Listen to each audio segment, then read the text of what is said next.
Mister আমান, আপনি কি নিজে বলবেন নাকি আমাদের জিজ্ঞাসা করতে হবে? তুমি নিজে একজন পুলিশ অফিসার, তুমি তো জানো যে আমরা ইন্টারোগেশন কি করে করি। স্যার স্যার আমি ওকে ট্রেনিং এর সময় থেকে চিনি। He is one of the best officers. Sir sir আমার মনে হয় না ও এরকম করতে পারে। মানুষ পাল্টে যায় পুরবি, সব এভিডেন্স ওর বিরুদ্ধে, আর সেটা তুমি খুব ভালো করে জানো। স্যার আমার বিশ্বাসই হচ্ছে না যে আপনারা সবাই এটা ভাবছেন যে আমি নয়নার ওপরে হাত তুলেছি। খুব ভালোবাসতাম স্যার আমি ওকে, ওর সন্তানের বাবা হতে চলেছিলাম স্যার আমি। আর আমি ওকে কি করে? হ্যাঁ, তুমি ওকে টর্চার করেছো, আর সেই জন্য বেচারি ডিপ্রেশনে চলে গেছিল। ভুল বুঝছেন স্যার আপনি, ও ডিপ্রেশনে ছিলই না। সবসময় হাসি খুশি থাকতো, সবসময় আনন্দে থাকতো। মানে ও সুইসাইড কি করে করতে পারে স্যার? আরে তাহলে সে মেন্টাল হেলথ ফাউন্ডেশনে বারবার ফোন কেন করতো? বিগত কয়েক মাসের মধ্যেই 10টা কল। আমার এই বিষয়ে কোনো আইডিয়া নেই। কল করে উনি হয়তো ডিলিট করে দিতেন, সেই জন্য হয়তো আপনার কোনো আইডিয়া নেই। স্যার দাদা এরকম করতে পারে না। ও তো নয়নাকে খুব ভালোবাসতো, আর নয়না তো খুশিই ছিল। যদি তোমার স্ত্রী খুশিই ছিল, তাহলে ও হেল্পলাইন নাম্বারে ফোন করে কেন বলেছে যে তুমি ওকে টর্চার করো, ওকে ওকে মারো, ওকে ধাক্কা দাও? কেন আমান, উত্তর দাও। পুরবি ওর কাছে কোনো উত্তর থাকলে তো দেবে।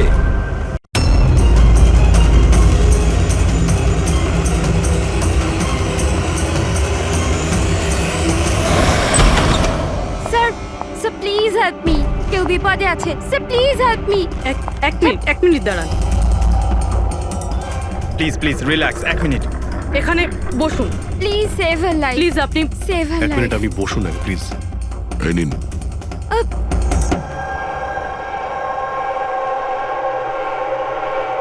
হ্যাঁ বলুন।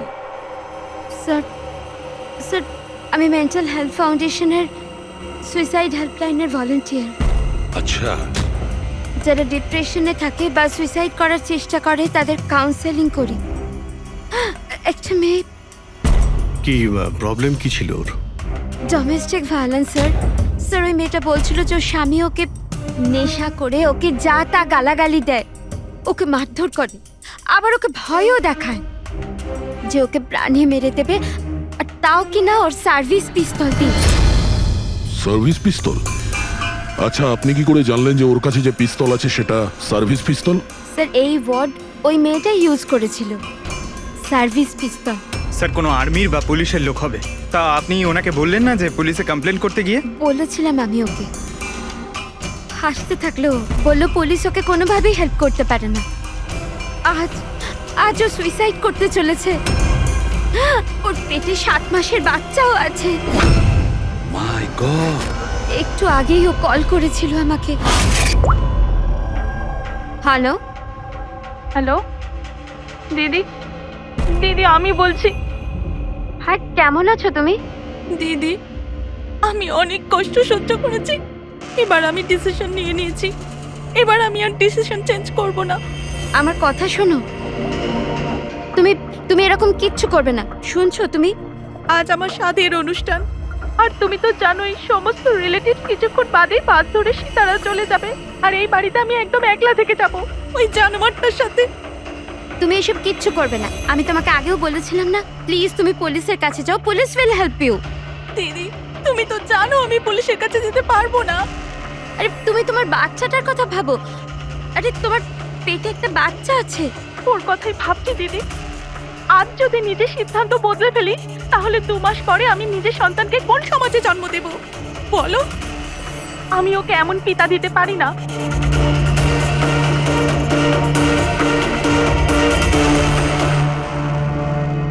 আচ্ছা, আপনি কি ওনার নাম্বারটা দিতে পারবেন? না স্যার, আমাদের সব কল এনক্রিপ্টেড হয়। ও না তো আমার কাছে পেশেন্টের না নাম আছে না নাম্বার। পেশেন্টের আইডেন্টিটি সিক্রেট থাকে। হ্যাঁ, হয়তো তারপর কেউ কলই করবে না, এটা ভেবে যে তাদেরকে নিয়ে মজা করা হবে।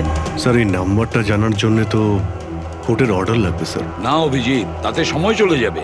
অত সময় নেই আমাদের কাছে। ওই বেচারি মহিলা এতদিন ধরে অত্যাচারিত হচ্ছে, তাছাড়া ওনার পেটে 7 মাসের বাচ্চা রয়েছে। তার উপরে আমাদের কাছে ওর ব্যাপারে কোনো তথ্যই নেই স্যার।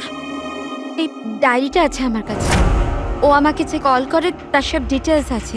আমার স্টাডির জন্য আমি নোটস বানাই, হয়তো এটা আপনাদের কোনো কাজে লাগবে। দেখি স্যার, লাস্ট পেজে লেখা রয়েছে সব আত্মীয় স্বজন বাস ধরে সাতারা চলে যাবে। আমাদের কাছে শুধু মেয়েটার ব্যাপারে এইটুকুই ইনফরমেশন আছে যে ওর হাজবেন্ডের কাছে একটা সার্ভিস রিভলভার আছে। নাম্বার 2, মেয়েটার পেটে 7 মাসের বাচ্চা রয়েছে। ওই মেয়েটার ফ্যামিলি সাতারা যাবে। সমস্ত বাস ডিপোতে গিয়ে খোঁজ নাও, দেখো কোনো বাসে এমন কোনো ফ্যামিলি আছে কিনা যারা সাধের অনুষ্ঠানে যাচ্ছে, সাতারার দিকে যাচ্ছে। শহরের যত গাইনোকোলজিস্ট আছে প্রত্যেকের লিস্ট বের করো, আর দেখো এমন কোন পেশেন্ট আছে যে 7 মাসের প্রেগনেন্ট।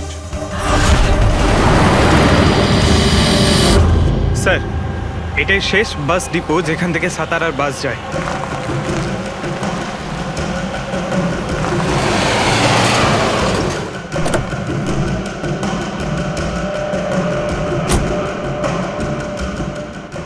দাদা শুনুন, 1 মিনিট দাঁড়া।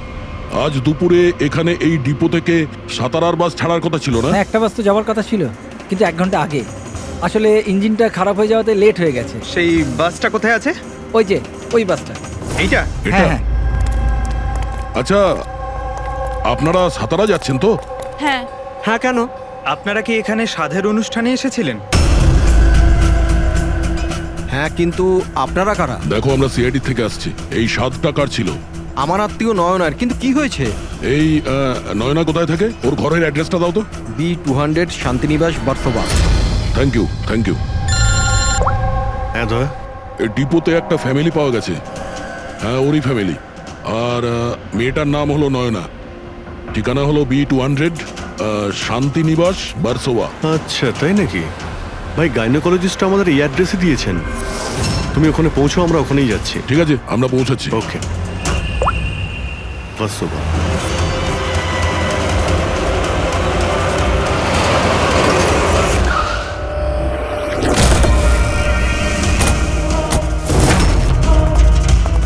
এক্সকিউজ মি, আমরা সিআইডি থেকে আসছি। এই নয়না কোথায়? সিআইডি? হ্যাঁ। স্যার, ওপরে গিয়ে ডান দিকে। কিন্তু কি হয়েছে? কি হয়েছে স্যার?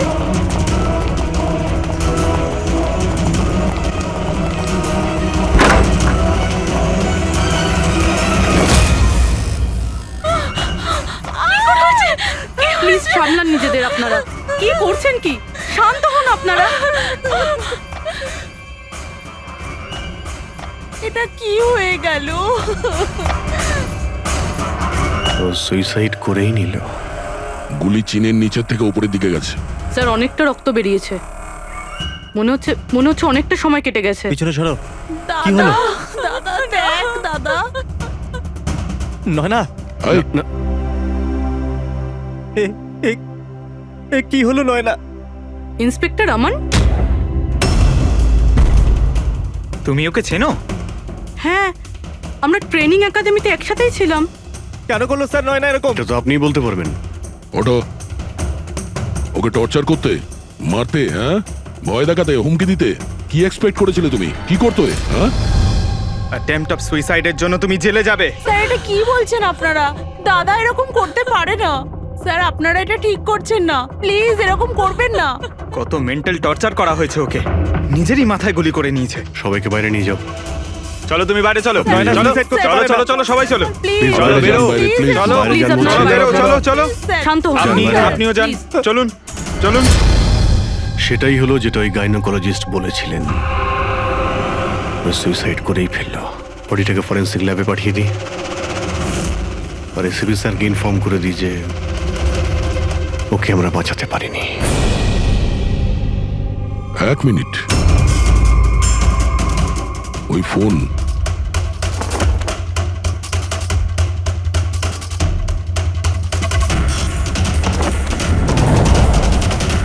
কিন্তু কোথায় যেতে পারে? আচ্ছা, ওনার ফোন কি কেউ দেখেছেন কোথাও? আপনি জানেন? কেউ দেখেছেন কি? হ্যাঁ, স্যার, আমি ফোন করছি ওর নাম্বারে।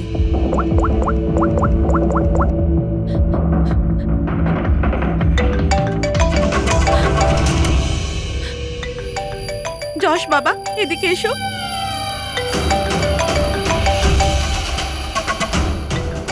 তোমার কাছে দাও।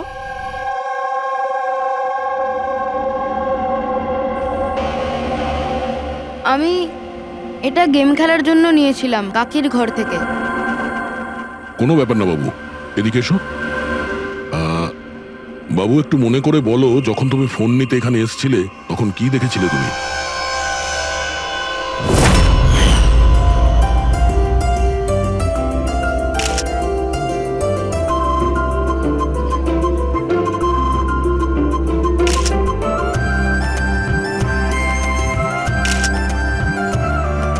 নয়না কত খুশি লাগছে তাই না?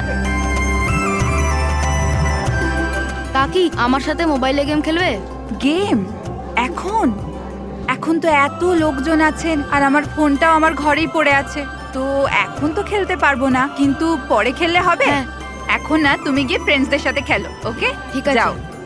আরে দাদা, বৌদির সাথে গিয়ে ফটো তুল না। হ্যাঁ আমি যাচ্ছি।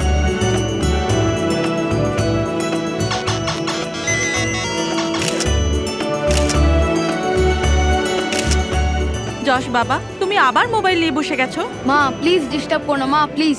আরে কাকির অনুষ্ঠান চলছে, তুমি এখানে গেম খেলছো? হ্যাঁ আর কিছুক্ষণ। আরে Please, বাবা, please। কাকির খারাপ লাগবে, চলো সোনা চলো। আরে মা। কোনো মা নয়, অনেক গেম খেলেছো, আর ফোন নয়।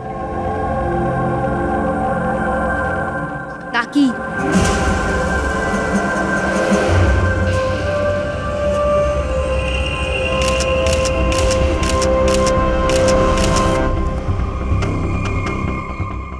কাকির ফোন কোথায় থাকতে পারে? হ্যাঁ,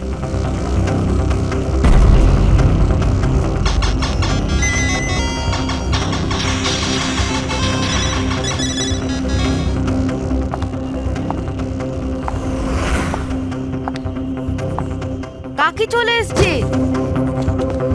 কিন্তু এরপর তুমি ফোনটা ফেরত কোথা থেকে পেলে? এখানে বাইরে পড়েছিল। থ্যাংক ইউ বাবু, তুমি আমাদের অনেক সাহায্য করলে।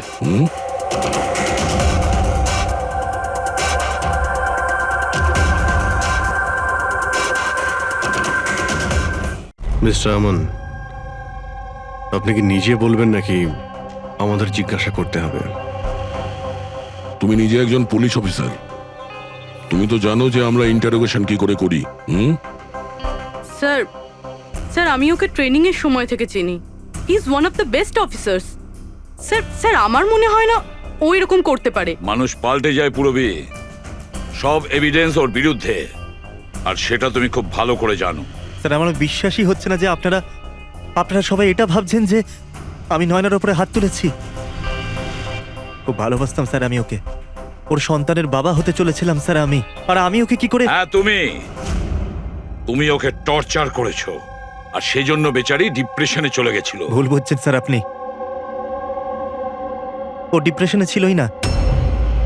সবসময় ও হাসি খুশি থাকতো, সবসময় আনন্দে থাকতো। মানে ও সুইসাইড কি করে করতে পারে স্যার? আরে তাহলে সে মেন্টাল হেলথ ফাউন্ডেশনে বারবার ফোন কেন করতো? বিগত কয়েক মাসের মধ্যেই 10টা কল। আমার এই বিষয়ে কোনো আইডিয়া নেই। কল করে উনি হয়তো ডিলিট করে দিতেন, সেই জন্য হয়তো আপনার কোনো আইডিয়া নেই।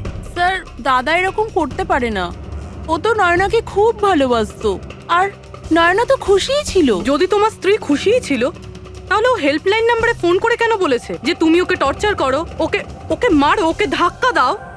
কেন আমান? উত্তর দাও। পুরবী, ওর কাছে কোনো উত্তর থাকলে তো দেবে। ওর টর্চারের কারণে বেচারি ডিপ্রেশনে চলে গিয়েছিল, আর তারপরে ও সুইসাইড করে। ডিপ্রেশনে প্রায়শই কোনো লোক নিজের দুঃখের কথা শেয়ার করে না। হতে পারে এর জন্যই নয়না যে কতটা প্রবলেমে ছিল কেউ কিছু জানতেই পারেনি। পুরবি, অ্যাটলিস্ট তুমি তো আমাকে বিশ্বাস করো। You know me well. Naina কখনো সুইসাইড করতে পারে না, কখনো সুইসাইড করবে না। ব্যাস, নিয়ে যাও একে। চলো। আপনি আমার কথাটা তো শুনুন, নয়না কখনো সুইসাইড করতে পারে না। চলো স্যার আমার কথাটা চলো, শুনুন স্যার, চলো। নয়না সুইসাইড করেনি। স্যার আমার কথাটা শুনুন স্যার একবার।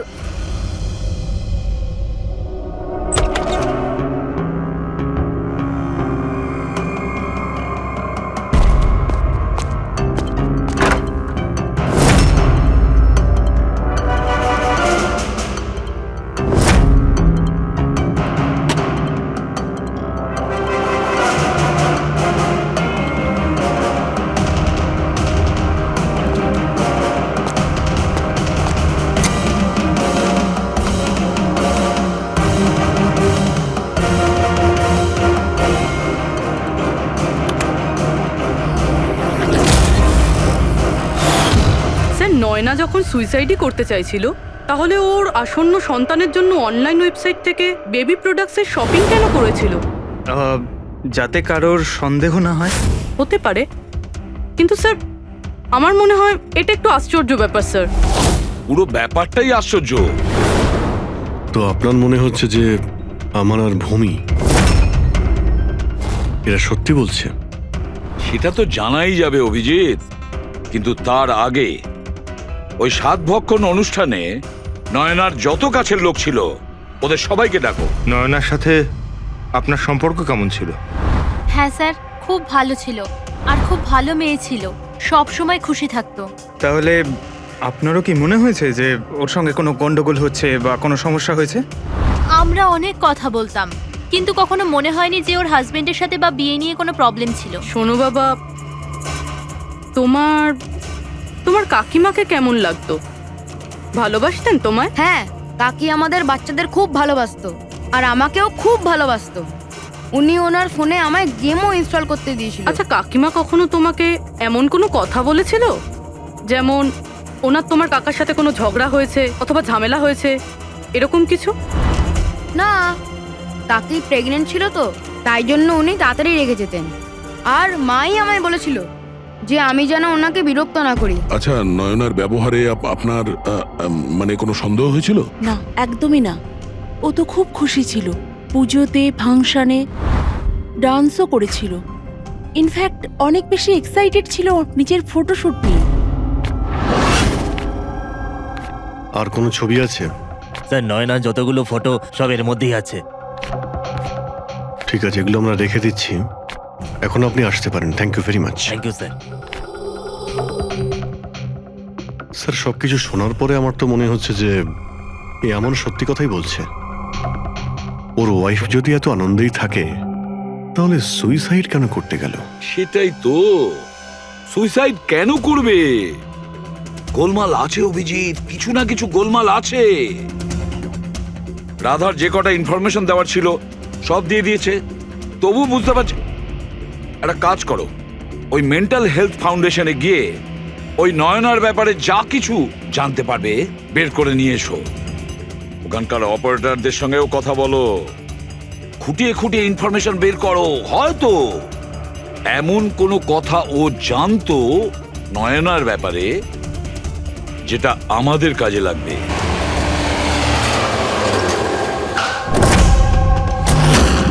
আমরা সিআইডি থেকে আসছি, আপনাকে কিছু জিজ্ঞাসাবাদ করব। এই নাম্বারটা থেকে আপনার ফাউন্ডেশনে একজন লেডি ফোন করতেন, উনি সুইসাইড করেছেন। এর পুরো ইনফরমেশন চাই আমাদের।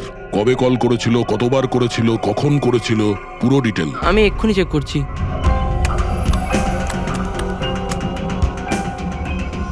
হ্যাঁ স্যার, এ অনেক কল করেছিল, শেষ 5 মাসে 10 বার।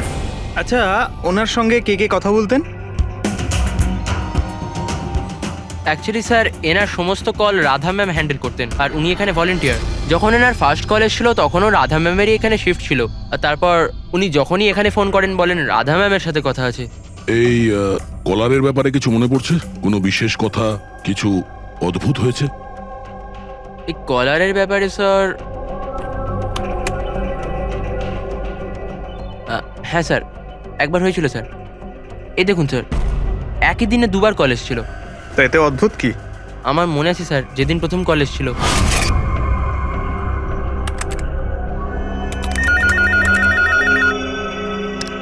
Hello, how may I help you? Hello, আমি রাধা ম্যাডামের সাথে কথা বলতে চাই। হ্যাঁ, শিওর। হ্যালো রাধা ম্যাম, আপনার জন্য কল। কিছুক্ষণ বাদে ওই নাম্বারটা থেকে আবার কল এসেছিল। Hello, how may I help you? Hello, আমি নয়না বলছি। আর কিছুক্ষণ আগে আমার নাম্বার থেকে আপনার কাছে কল এসেছিল আর 7 মিনিট কথাও হয়েছে। আপনি প্লিজ আমাকে বলবেন আপনি কোথা থেকে বলছেন? ম্যাম, এটা মেন্টাল হেলথ ফাউন্ডেশনের হেল্পলাইন নাম্বার। আমরা সেই সমস্ত মানুষের হেল্প করি যারা ডিপ্রেশনে পড়ে সুইসাইড করার চেষ্টা করে। What? Suicide helpline? Yes ma'am. অন্য কলাররা স্যার নিজের নাম কখনোই বলে না, কিন্তু ইনি প্রথমে নিজে থেকেই বলে দিলেন। স্যার, নয়না নিজের নাম কখনো রাধাকে বলেনি, তাহলে ও হঠাৎ করে বলতে যাবে কেন? আমরা এই নম্বরের কল হিস্ট্রিটা চাই। 1 মাস আগে নয়নার ফোন থেকে কেউ একজন হেল্পলাইনে ফোন করেছিল, আর এই হলো তার রেকর্ড।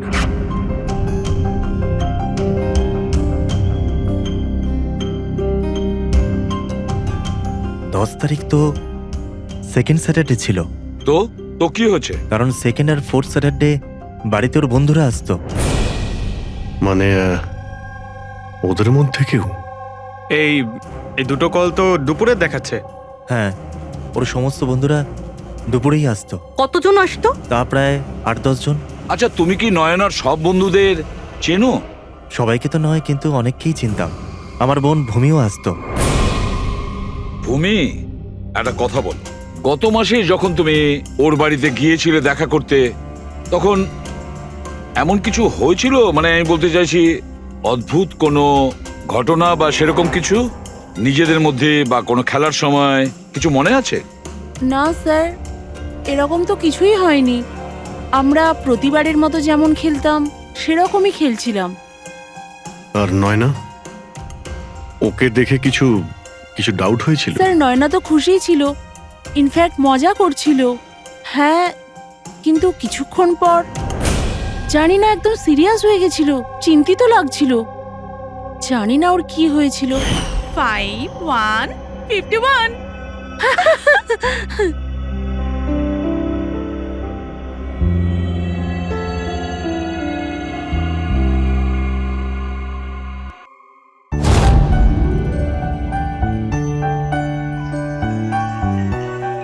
মনে হচ্ছে এর যে হবু বাচ্চা হবে না, সে খুব লাকি। হ্যাঁ রে, নয়তো আগে কখনো নয়না জিততো না। ওহো, মনে হচ্ছে কেউ জেলাস হচ্ছে। আরে নয়না, দাদাকে একটা ফোন করো না, রাতের অর্ডারের জন্য একবার মনে করিয়ে দাও না। ফোন কোথায় আমার? আরে একটা কাজ করো, নাও আমার ফোন থেকে কথা বলো। হ্যালো, বিকেলে না প্লিজ খাবার অর্ডার করে দিও। না না, শুধু এটাই মনে করানোর ছিল। এই নাও, কিন্তু আমার ফোন কোথায়? আর আমি বুঝতে পারছি না, এখানেই রেখেছিলাম। নয়না, ওই যে তোমার ফোন ওখানে টেবিলের উপর। ওখানে কে রাখলো? আমি তো ওখানে তুই ফোন রেখেছিস রাখিনি। হয়তো। না यार, আমার মনে আছে আমি রাখিনি।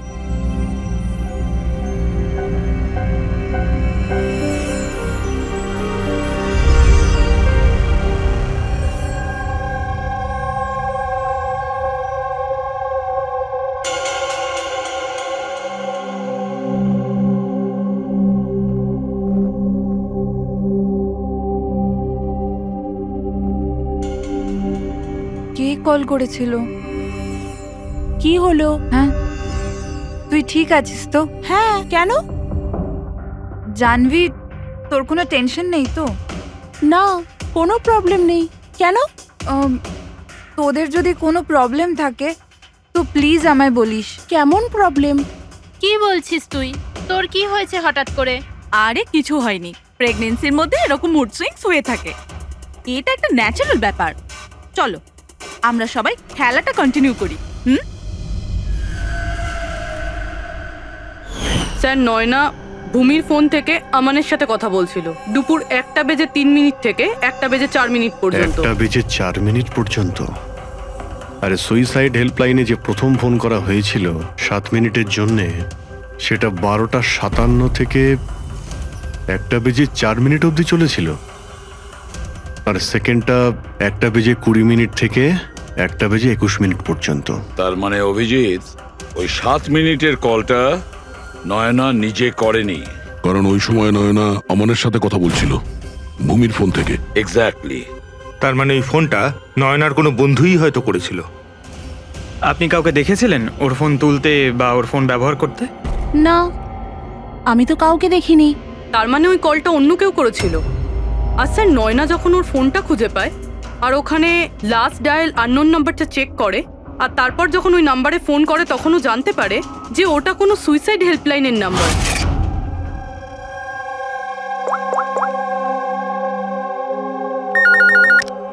Hello, how may I help you?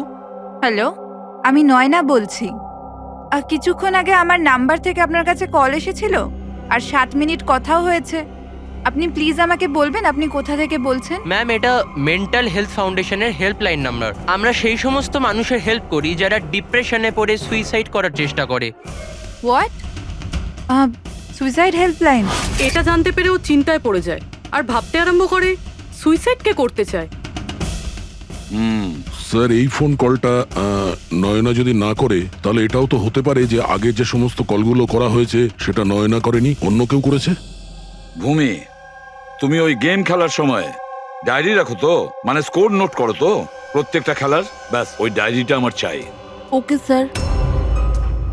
আর এই যে প্রত্যেক সেশনে 4টে নাম রয়েছে যারা সব সময় থাকে, ভূমি, পারুল, জাহ্নবী আর শীতল।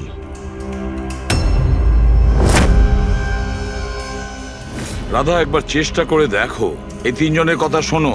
দেখো, এই 3 জনের মধ্যে কেউ কি তোমার সঙ্গে কথা বলেছিল? আমি এসব কেন করব? আমি আমার লাইফে খুব খুশি। আমি সুইসাইড কেন করব? যদি আমি ফোন করতাম তো নিজের ফোন থেকে করতাম, নয়নার ফোন থেকে কেন?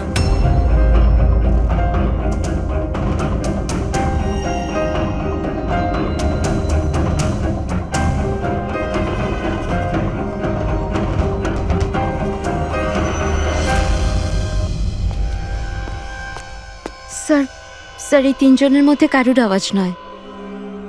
স্যার, হ্যাঁ, এই 3 জন তো না বলছে, শুধু শীতল বাকি আছে। ওর ব্যাপারে কিছু জানতেই পারছি না। কিছু জানতে পারোনি মানে কি বলতে চাইছো? স্যার, এই 3 জনের মধ্যে কেউ শীতলকে চেনেই না। জাহ্নবী বলল শীতলের সাথে নয়নার গাইনোকোলজিস্টের চেম্বারে দেখা হয়েছিল আর ওখানে ওদের বন্ধুত্ব হয়ে যায়। শীতলকে এদের মধ্যে কেউই পার্সোনালি চেনে না। কোনো ব্যাপার না, ওই 3 জনের হেল্প নিচ্ছি আমরা। এবার শীতলের স্কেচ করাবো আমরা, তারপরে দেখবো।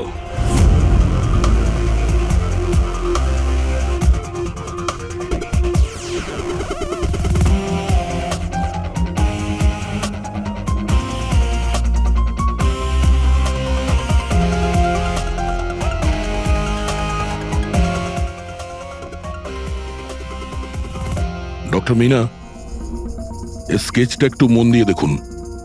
আচ্ছা, এই মেয়েটা আপনার এখানে চিকিৎসা করাতে আসতো? I don't think so. আমার তো মনে পড়ছে না যে এরকম কোনো লেডি আমার কাছে কোনোদিন এসেছিল। কে ইনি? এর নাম শীতল। আমরা এটা বুঝতে পারি যে আপনার এখানে এত পেশেন্ট আসে যে এই সমস্ত পেশেন্টের নাম মনে রাখা তো মুশকিলের ব্যাপার। রাইট, বাট আমি আমার সব পেশেন্টদের পার্সোনালি চিনি অ্যান্ড আই এম শিওর শীতল নামের কোনো পেশেন্ট আমার কোনোদিন ছিলই না। আচ্ছা, এই যে আপনার ক্লিনিকে সিসিটিভি ক্যামেরা লাগানো রয়েছে, এর ফুটেজ আমরা পেতে পারি? I don't think so, because ওটার স্টোরেজ ফুল হয়ে গেছিল, তাই আমাদের ডিলিট করতে হয়েছিল। ওকে, এনিওয়ে, থ্যাংক ইউ।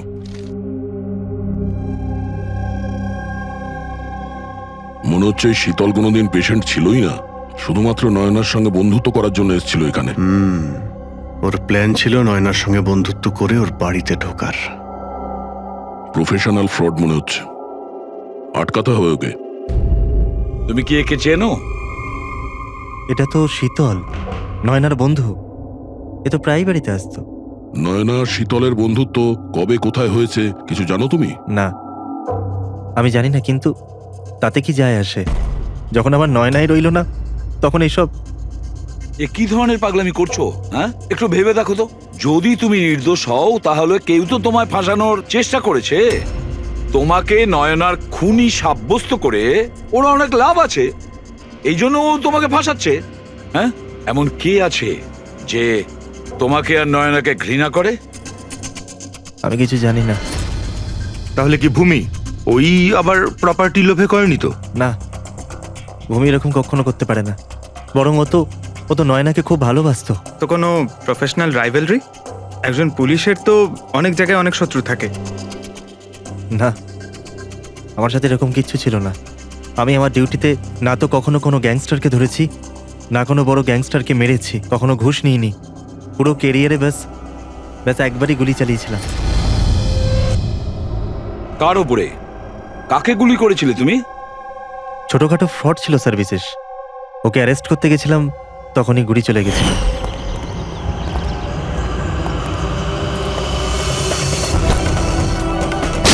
বিশেষ খবরদার ইন্সপেক্টর। হয়তো এই লোকটারই কোনো ভাই বা আত্মীয় প্রতিশোধ নেওয়ার জন্য এইসব করেছে। না, যখন আমরা ওকে অ্যারেস্ট করতে গেছিলাম তো ওর কোথাও কোনো পরিবার ছিল না, হয়তো অনাথ ছিল। ঠিক আছে, যদি ওই লোকটার কোনো আত্মীয় স্বজন থাকে তাকে আমরা ছাড়বো না।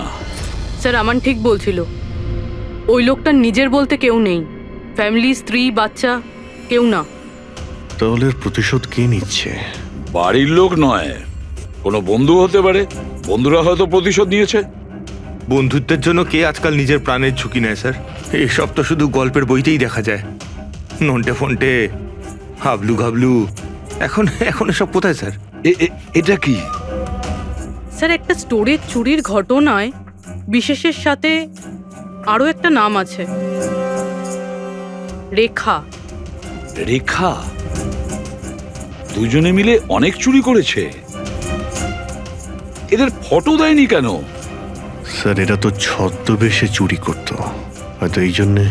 আর যখন বিশেষ মারা যায় তখন হয়তো এই জুটিটা ভেঙে যায় আর এই রেখা একা হয়ে যায়। রেখা? আমি জানি এই রেখা কে। স্যার আমাদের ইনফর্মার এই বাড়িটার অ্যাড্রেসে দিয়েছিল।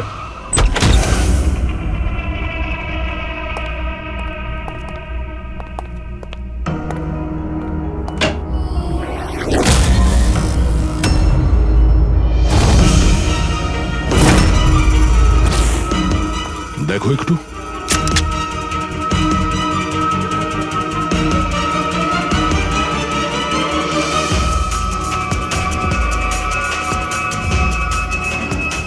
স্যার মারা গেছে। একটু উল্টা ওকে। শীতল? আমাদের সন্দেহ ঠিকই ছিল, শীতলই রেখা। কিন্তু স্যার আমরা তো ভাবছিলাম যে সব শীতল করছে। পঙ্কজ, অন্য কেউ আছে এর পেছনে। ও জানতে পেরে গেছিল যে আমরা শীতলের কাছে যে কোনো ভাবেই হোক পৌঁছে যাব।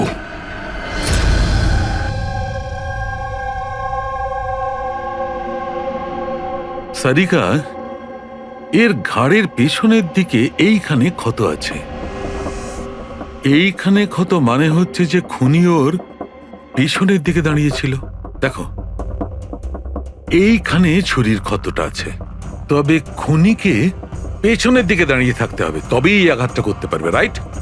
হ্যাঁ স্যার, আর আমার মনে হয় ও হয়তো খুনিকে চিনতো, কারণ এই ক্ষতটা ছাড়া সারা শরীরে আর কোনো আঘাতের চিহ্ন খুঁজেই পাইনি। রাইট রাইট, সেটাও হতে পারে। তবে একটা কথা ঠিক, ও খুনিকে চিনতো বা চিনতো না, তবে একটা কথা ঠিক যে খুনি ওর পেছনে খুব কাছেই দাঁড়িয়েছিল। দেখো, এত জোরের সঙ্গে এই ছুরিটাকে ব্যবহার করা হয়েছিল যে খুব কাছেই দাঁড়িয়ে থাকতে হবে, তবেই জোরে মারতে পারবে। আর একটা কথা, এই যে ক্ষতটা আছে সেটা বলছে যে কেউ নিজের বাঁ হাতটা ব্যবহার করেছিল, কারণ যদি ডান হাত দিয়ে ছুরিটা মারা হতো তাহলে ক্ষতটা এই অ্যাঙ্গেলে হতো না। এক্ষেত্রে বাঁ হাতটা ব্যবহার করা হয়েছে। হ্যাঁ স্যার, তার মানে খুনি ডেফিনেটলি লেফট হ্যান্ডেড, তাই তো? একদম, এই খুনি লেফটি। আর দেখো, আর একটা কথা, এত জোর দিয়ে এটা ব্যবহার করা হয়েছে। সাপোজ ধরো কোনো ডান হাতি লোক বাঁ হাতে ছুরিটা নিয়ে ব্যবহার করলে তাহলে এত জোরে আঘাতটা করা সম্ভব নয়। এটা সেই করতে পারে যে বাস্তবে একজন লেফটি নেতা। রাইট, খুনি একজন লেফটি, এটা একটা বড় ক্লু। এবার বলে দিও নাকে জানাব এসিপি সাহেবকে। আগে হ্যাঁ, প্রদ্যুম্ন সাহেব। হ্যাঁ বলো সালুকে, বলো। একটা বড় ক্লু পেয়েছি। যে ব্যক্তি এই ছুরিটা ব্যবহার করেছে সে আসলে লেফট হ্যান্ডার। থ্যাংক ইউ সালুকে। সালুকে ফোন করেছিল, বলছিল খুনি লেফট হ্যান্ডেড। স্যার আমরা তো আগেই সবকিছু বলে দিয়েছি, তাহলে আমাদের এখানে আটকেছেন কেন? কেননা সত্যিটা এখনো জানা যায়নি। কাল রাতে আপনাদের সবার হাতে নয়নার ফোন গিয়েছিল। ঠিক করে মনে করে বলুন আর কি হয়েছিল। হয়তো আপনাদের মধ্যে কেউ ওকে দেখেছে বা শুনেছে অন্য কারোর সাথে কথা বলতে। ইয়শ বাবু, আই হোপ তোমার স্মৃতিশক্তি তো ভালো। কিছু মনে আছে তোমার? তুমি আমাদের সাহায্য করবে না? হ্যাঁ, কিন্তু আমি কাউকে তো দেখিনি। আচ্ছা, তোমার যা মনে আছে বলে দাও। আমি প্রমিস করছি যে আমাদের মধ্যে কেউ তোমাকে কিচ্ছু বলবে না। আমি কাকির রুমে তো গিয়েছিলাম, কিছুক্ষণের জন্য ফোন নিতে গেছিলাম। তারপর আমি গেম খেলছিলাম, আর আর কেউ আসছিল ওখান থেকে। তারপর আমি ফোনটা ওখানে সাইডে রেখে চলে গেছিলাম। কোন কোন গেম খেলছিলে তুমি? স্যার, এটা কাকির মোবাইলে তুমি এই গেমটাই খেলছিলে? হ্যাঁ, আমি আর আমার বন্ধু নীলজ আমরা সবসময় এই গেমটাই খেলি। এই গেম তো অনেকেই একসঙ্গে খেলতে পারে, আর সবাই একে অপরকে দেখতেও পায়। তো নীরজ তোমাকে দেখতে পাচ্ছিল যখন তুমি ফোন ওখানে রাখো। স্যার, ফোনে তো রেকর্ড হচ্ছিল। ওখানে কি হয়েছিল সেটা নীরজের ফোন থেকে জানা যেতেই পারে। ঠিক আছে, আমরা নীরজকে ডেকে নিচ্ছি।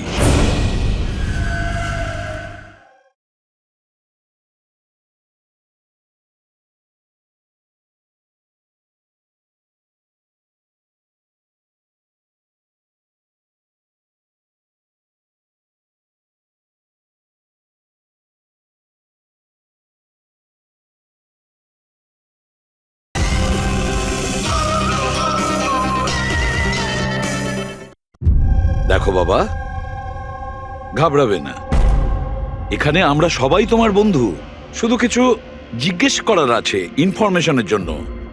যে গেম তোমরা খেলো না মোবাইল থেকে, সেগুলোর ব্যাপারে।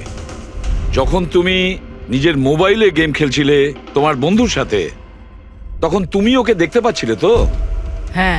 আচ্ছা, আর একটা কথা বলো, যখন তুমি ওকে দেখতে পাচ্ছিলে তখন কি তুমি ওর পেছনে কাউকে দেখেছিলে? না, শুধু যশই ছিল। 1 মিনিট স্যার, যখন যশ ফিরে এলো না ততক্ষণ স্ক্রিন লক হয়নি। স্ক্রিন লক হয়নি মানে? স্যার, মানে গেম অ্যাক্টিভ ছিল, আর যখন গেম অ্যাক্টিভ থাকে তখন ও নিজে নিজেই স্ক্রিনশট নেয়। তাহলে তখনও নিশ্চয়ই নিয়েছে। আর প্রত্যেকটা স্ক্রিনশট ফোনে সেভ হয়ে থাকে। হ্যাঁ স্যার। দাও, তোমার ফোনটা দাও। Thank you.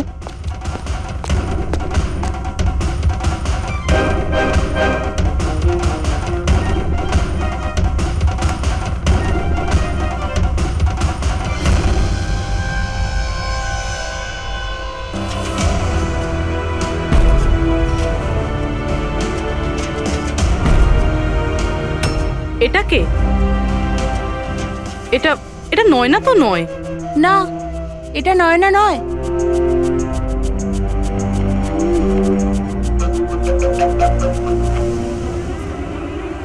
এক মিনিট পুরবি, একটু জুম করো এর উপরে।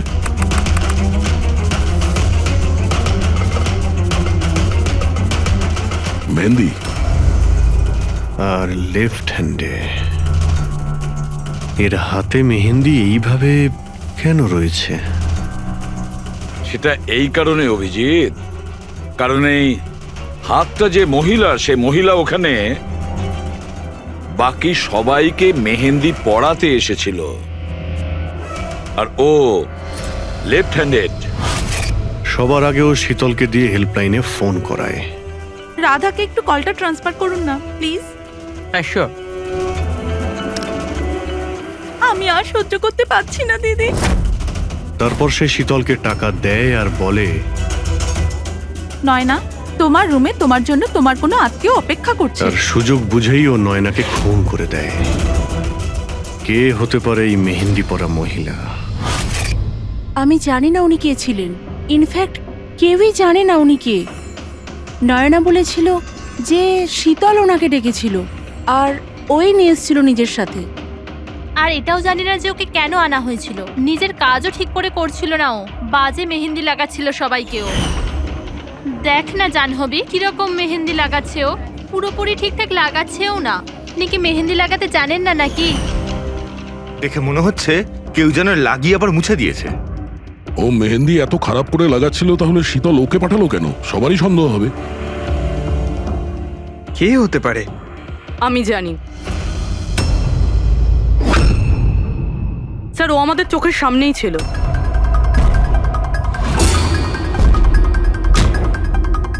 আর আমরা ওকে সন্দেহই করিনি।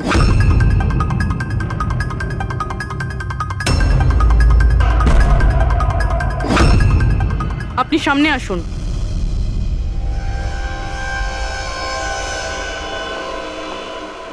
আপনার বা হাতটা দেখান।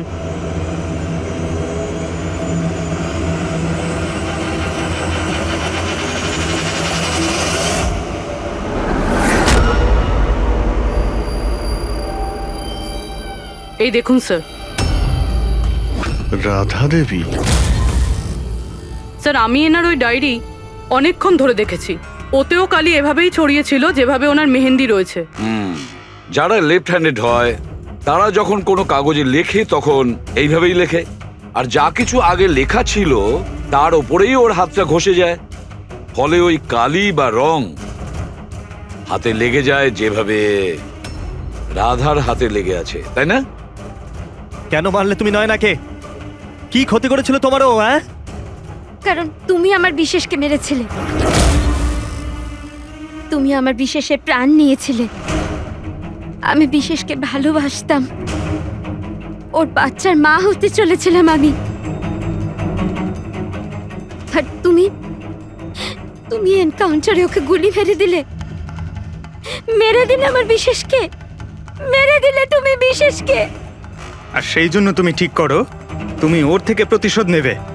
হ্যাঁ, যখন আমি জানতে পারলাম যে বিশেষই দুনিয়াতে নেই আর, তখন এই কষ্টে আমার বাচ্চা তো আমার পেটের ভিতরে মারা গেল।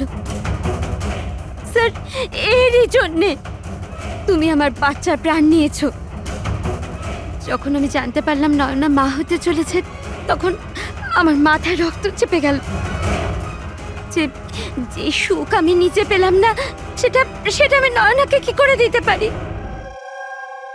মেরে দিলাম আমি নয়নাকে, মেরে দিলাম ওকে। তো সেই জন্য তুমি মেন্টাল হেলথ ফাউন্ডেশনে অ্যাজ আ ভলেন্টিয়ার তুমি কাজ করতে শুরু করেছিলে। আর শীতল তোমাকে না, তুমি শীতলকে কাজ দিয়েছো নয়নার সঙ্গে বন্ধুত্ব করার জন্য। হ্যাঁ, শীতলকে আমিই পাঠিয়েছিলাম নয়নার ঘরে, যাতে ও নয়নার ঘর থেকে আমাকে ফোন করতে পারে আমার হেল্পলাইন নাম্বারে।